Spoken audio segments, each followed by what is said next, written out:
আমরা হয়তো জানি না যে প্রাকৃতিক কিছু উপাদান দিয়ে আমাদের স্মৃতিশক্তি বাড়ানো সম্ভব।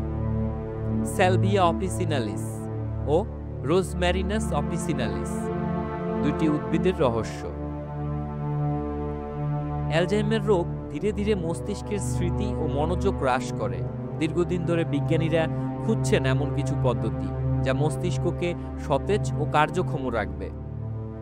সেজ, যার বৈজ্ঞানিক নাম স্যালভিয়া অফিসিনালিস, এবং রোজমেরি, যার বৈজ্ঞানিক নাম রোজম্যারিনাস অফিসিনালিস, দুটি প্রাকৃতিক রান্নার হার্ব। গবেষণায় দেখা গেছে এগুলো মস্তিষ্কের কার্যক্ষমতা বাড়াতে সাহায্য করতে পারে, বিশেষ করে স্মৃতি, মনোযোগ এবং কগনিটিভ ফাংশন উন্নয়নে এগুলো আশাপ্রদ ফল দেখাচ্ছে। প্রাথমিক ক্লিনিক্যাল স্টাডিতে দেখা গেছে সেজ ও রোজমেরির উপাদানগুলো নিউরনের কার্যক্রমকে সক্রিয় রাখে এবং স্মৃতিশক্তি বাড়াতে সাহায্য করে।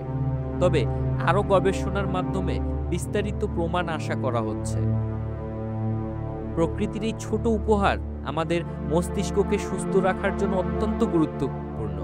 তাই আপনার দৈনন্দিন খাদ্য তালিকায় সেজ বা রোজমেরি অন্তর্ভুক্ত করা একটি সহজ কিন্তু গুরুত্বপূর্ণ পদক্ষেপ হতে পারে।